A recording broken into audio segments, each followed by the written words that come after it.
Just now, after listening to the sharing of Ms. Chen Xueqing, I felt that I don't have too much to say now because her sharing is very comprehensive and profound. So I can only share with you from one perspective about my feeling and understanding when dealing with the NG play in the past several years. We know that play is very crucial for the childhood and the children education. According to Froebel, play itself is the most decent and elegant tool to safeguard and maintain the driving force of children in work. And it provided very wide opportunities for learning for children. And we know that learning is multi-layered. In 1997, two academics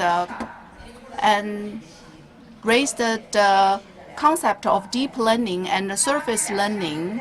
These two concepts mainly are used to describe the different orientations of students in learning process. And when the concept of deep learning was raised, it attracted a lot of attention. Many research about deep learning were from different perspectives, and there are several achievements. Some people believe that deep learning is not something about recognition. Deep learning is related to many different perspectives. Some people believe that it's related to three levels. One is the depth of learning engagement. So this is about the motivation. And the second one is the depth of the learning methods. So that's about the resolution of the complex problems. And thirdly, that's the depth of the outcome of start learning. And this is reflected in the application of learning. NRC also categorized the capacity of students in deep learning into three categories. WFHF also interpreted deep learning into 6 core competitiveness, while AIR proposed a study combining the above two thinkings. A comprehensive framework was established as a result of their research. Due to the time limit, I wouldn't be able to go into the details. So basically, there are 3 categories of the deep learning. One is cognition, secondly, social skills, thirdly, self-understanding. So how to learn, and also the motivation for learning. You can see that AIR combined the two thinkings from the previous researchers. But for me, I think no matter whether it's about the characteristics of deep learning or the framework for deep learning is in line with those learning characters or core competencies for 21st centuries proposed by many international organizations. And we believe that such core competencies are usually the results of deep learning. Then, if we utilize such deep learning framework as a very important tool for us to interpret, understand, and observe NG play, one thing that is very inspiring is that we see too many deep learnings in NG play. In NG play, because there are so many deep learnings, the children can actually acquire the core competencies. And the children started to show that they already got part of the core competencies we need for the 21st century. This is very exciting. This is an example. You can see the material they use. The children use such materials to improve their learning.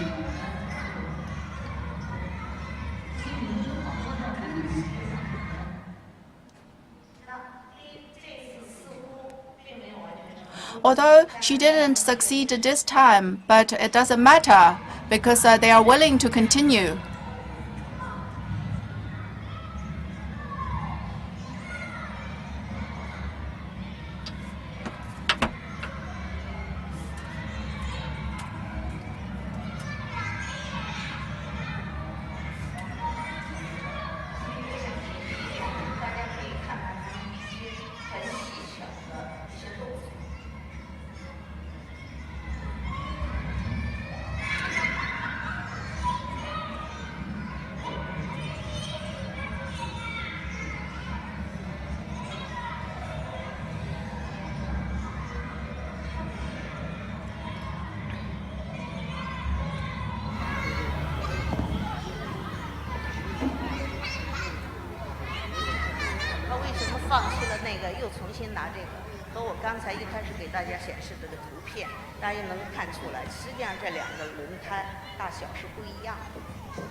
Let's analyze the process.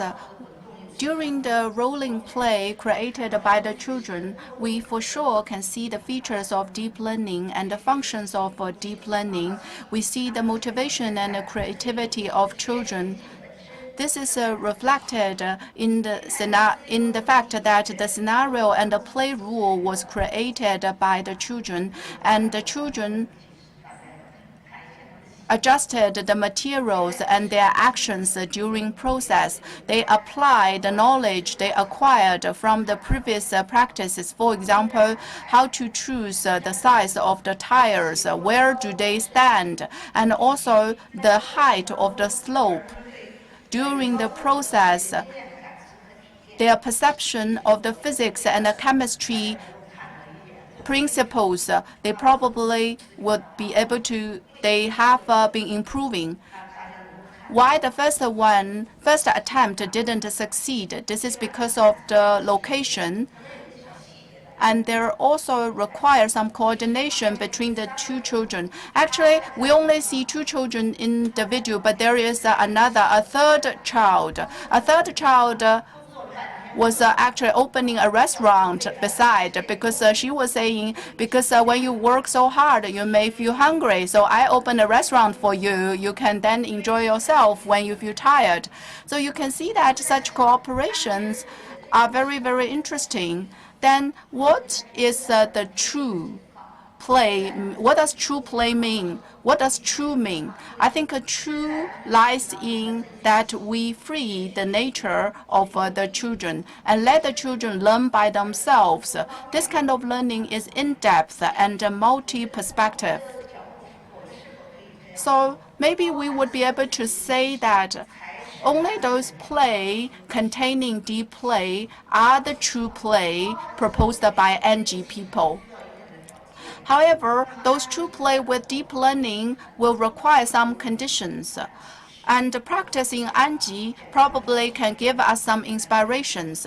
Due to the time limit, I will just talk about several points. From what Ms. Chen mentioned, you probably already feel that low structure and highly open materials and uncertain or undesigned play scenarios will be key, because deep learning is based on problem solving. It is a process to explore and create.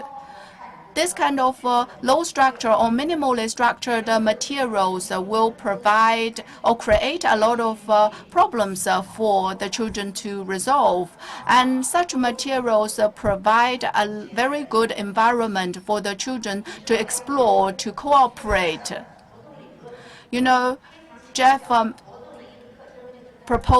researcher proposed a play theory, and in this theory, he emphasized the importance of the partner and also the target to play with. Such kind of target will also have influence on the activities of children. If we provide highly structured materials, this kind of materials have already set the rules for the behaviors of the children. So the space for exploration and autonomous movement will be very limited. In the kindergartens, we see so many elegantly designed environment. However, in this kind of environment, the children basically just follow the program, although they look very nice on the surface, but the value of true play cannot be reflected and achieved. However, if we provide these kind of materials, we give them many possibilities. I now can build something for myself. I can build a scenario for myself. You can use many different perspectives, many methodologies to build things of your own, so you can have many different possibilities of learning. This looks very risky, created by children. But now we can see that children not only outplay their risky spirit, but they also exercise their mutual accountability, mutual responsibility, and mutual trust. They know that I must be responsible for other children. And because this child trusts the other children, he dare to step forward. And in this learning, they also learn other dimensions, physics, balance, etc. Anji play have given large chunks of time for children to play. Learning is a cumulative process. Only when we give children enough space and time to learn and to play, to experiment many different kinds of rolling, then children would see that rolling has many different formalities, with many different materials, with many different rolling methods. For example, children learn that wheels will not only roll downwards, but roll upwards. But when I change one factor, I'm able to let the wheels go higher. So children discuss about it. Because we give children opportunities for continuous and unstopped play, they are able to deepen their play experiences. AIR, the American Institute of Research, initiated Deep Learning Project. Many experimental schools adopted project-based learning. Project-based learning centered on one thing, one question. So they need a long time for the project to unfold. And in play, we see children have a large number of self-initiated plays. I believe in project learning, teaching, and project have all become integrated. You cannot put them into silos. This is play, learning, teaching. No, they are all together.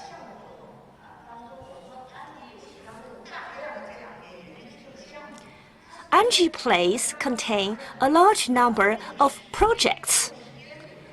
That's because Anji gave children large chunks of uninterrupted play time.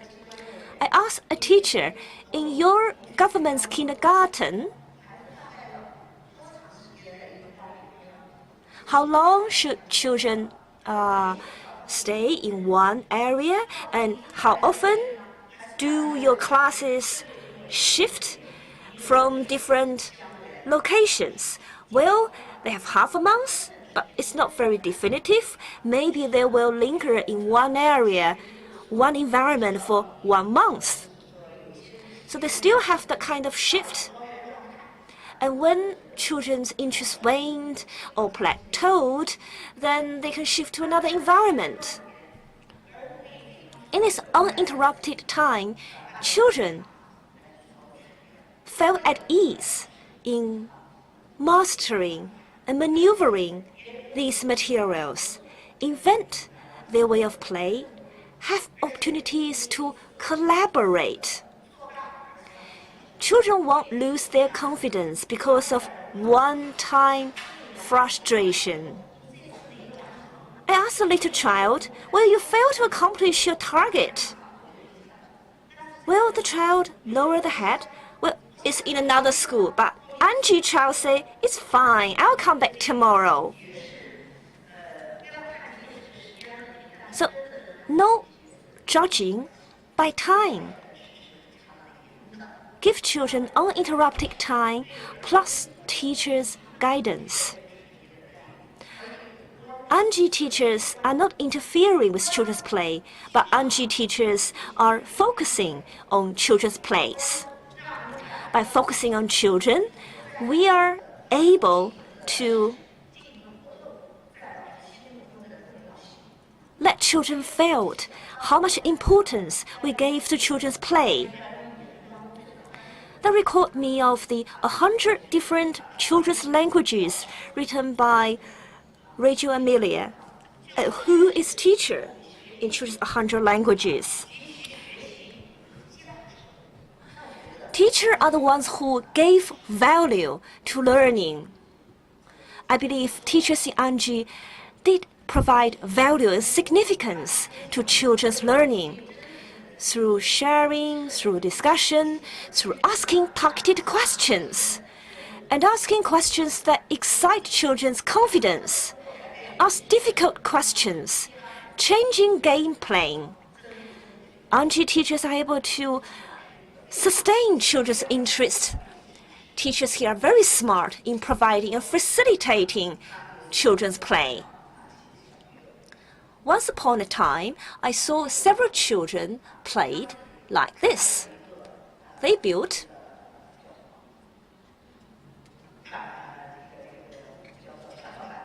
a kind of leverage. So we found that for a long time, children just change weight to achieve balance. But what did teacher do to excite their play? Because they only play by weight. So teacher brought in new materials. The children put in a leverage. And a teacher brought in a long piece of wooden panel. So this teacher add in new variables. So not just by changing the weights, you can also have other ways to change the play. For example, you can change the position of the leverage. So you introduce a new variable. And then teachers and children reflect about the changing variables. So I can see Anji's play revolution is a much needed educational reform. And this is actually a fight against traditional image of child, image of education, and understanding of pedagogy. Now I would like to summarize my talk with this quotation. Tolerance studies creativity. E pour tolerance. When children have to give up their exploration, give up their questioning, they have to accept some authority, they will lose drive for creativity. Then children will only be accustomed to find a safer path.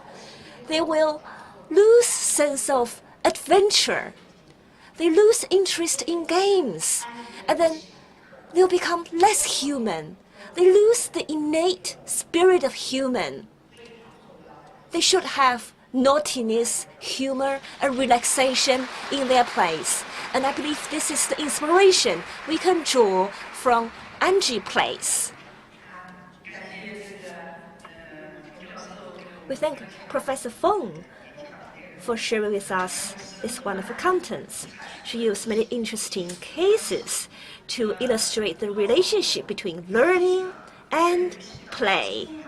She told us that play is full of learning opportunities, and only children proactive exploration in play can allow children to have deep, sustained learning and the resiliency to solve questions and problems. Now I will give another talk.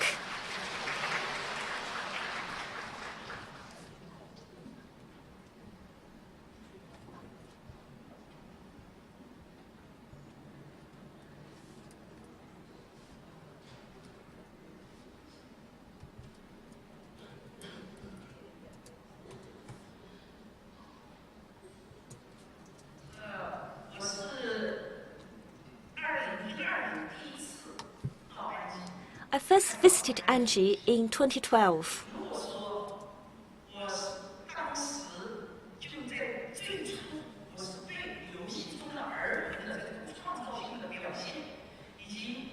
I was first attracted to Anji because children's high-level development. I was so impressed and shocked by children's high-level development in Anji play, so I decided to devote myself to the study of Anji play. But what amazed me is the development of teachers. Just like many teachers across the nation, these teachers are not graduates from the most famous universities, but I'm so impressed by the progress of teachers.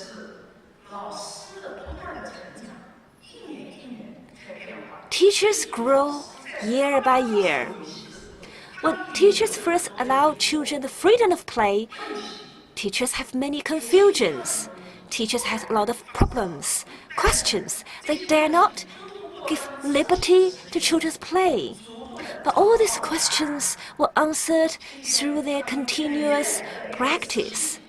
Now we can see teachers in Anji have become more confident. I can see teachers here have exerted a tremendous impact on children. On the one hand, we believe plays are very important developmentally and in terms of learning for children. But we also know that teachers play a very important role in children's learning. So when teachers change their role, I can see children exhibit shockingly high level of development in play. I'm so amazed by children's thinking.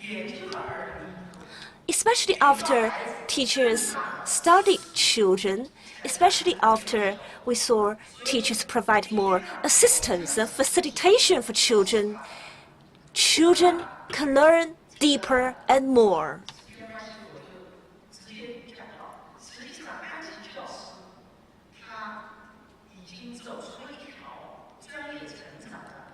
Teachers in Anji has championed a new kind of professional development. In my opinion, it's a three-step episode of game-based play. First, give freedom to children's play and open yourself up to discover children. Second, understanding play and discover play, learning opportunities. And third, respond to play and generate pedagogical opportunities. It's a phase-by-phase step. So only when you give freedom to children, what did you see? What did you observe? That's the first step. On the second step, what did you understand about children's play? And step 3, what can teacher do in response and planning next steps? When teachers first let it go, it seems that I have to guide children, I have to lead children. In the end, we end up controlling children, interfering with children's play. Now we can see all the 3 steps would go step by step. Now let's look at the first step. Give freedom to children in their play. Of course, you have many concerns. You worry about children's conflict. You worry about safety. You told children not to do this, not to do that. But we became more open and open. What did we give up? Well, we give up controlling of children. We should refrain from interfering in children's play before we ever understand them. In the end, we discover a brand new child, very different from what we have understood before. We discover that children in play are more capable, more creative. They discover children are different. They have their uniqueness. A child is different from another child, and each of them have their unique thinking.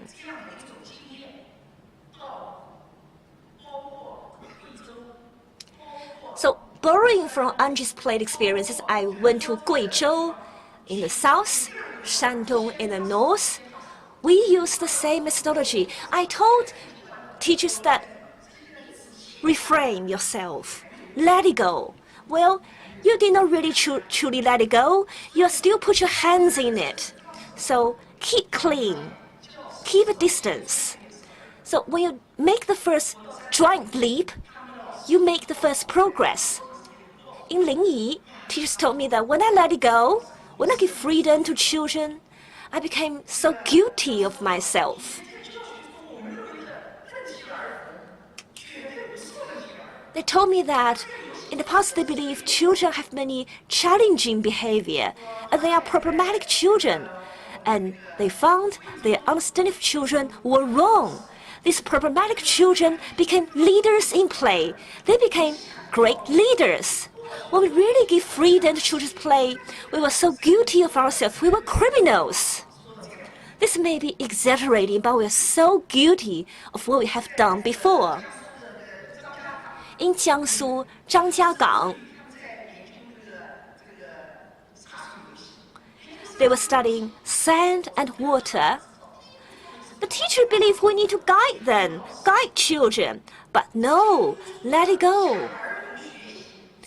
So their teachers now have a new slogan, let's learn from children. And with the learning attitude in mind, they rediscover children. And then they discover children as professors. Children are our teachers. Children try to build a sky eye. Teachers can't design that, but actually children create infinite possibilities much beyond the wildest imagination of teachers. So we have so much to learn from children. Wherever I go, I found as long as you let it go, you'll be really magical. You will change your image of child. Now to step 2, understanding plays. Find the fascinating behaviors from plays. And what are the developmental significance in these plays? So teacher began to understand the rich developmental opportunities, learning opportunities in a rich play, just as Professor Cheng Xueqing just said. And they have started this understanding play journey several years ago. In the past, teachers can only see you will learn only when I teach you, but when I don't teach you, you are not learning. But now, in order to make learning visible, teachers began to analyze children's play. We analyze what are their existing experiences and how can we take advantage of the existing knowledge. And what kind of new knowledge did children gain? We need to judge. What are the different developmental areas these experiences relate to? 5 developmental areas. And from that they discover the continuity of children's development. Some teachers say, well, the experiences they gain in a play are so scattered, they are not linked, and only when I teach them can I get integrated learning. That is a wrong concept. In Angie teachers' discovery, they found the experiences gained from play, the experiences are inherent, organic. Say, in a block play, teacher found children learned from loose play.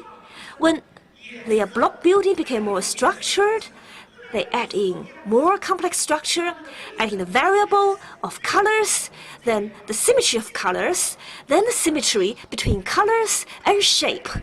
They build more and more complex structure. And then they found it is so laborious to put so many blocks. Then they calculate, they do math, how many blocks needed in one site. Then they go to another site, build the same type of blocks with same color, with mass and symmetry in mind. So this is the inherent growth trajectory of children. They are not learning discretely by different disciplines. Knowledge is weaved together. So if we look at our traditional teaching, I find that our designed teaching actually only offered those unsystematic learning experience to children. So this is my expression. After such kind of studies of the children, the teachers also changed their thinking about teaching and the curriculum. The teachers find that life and the play are lessons, are teaching curriculums. And this actually is in line with the integrated curriculum of our national policy. And the teachers find that the children acquired experience, a multidisciplinary experience, covering at least 2 to 3 subjects in one experience. And then the teachers move into the third stage. The teachers now can understand a little bit of the play. Then they start to think, how can they support the children further? And then they move into the responses to the play, and they move into the stage of emergent teaching or emergent curriculum, because the teachers identified the resources for curriculum and the teaching from the play. In my own teaching, I found that in 2012, I came to know Angie, but at that time, I already was prepared for my retirement. It was a pity. However, that was still a very big inspiration. In the past, when I talk about the theory, I couldn't find actual case in China. Sometimes I just use some cases I got from overseas. I used to be a lecturer for Miss Chen Xueqing, and then she made a suggestion to me, and she said, why did you always give examples from overseas?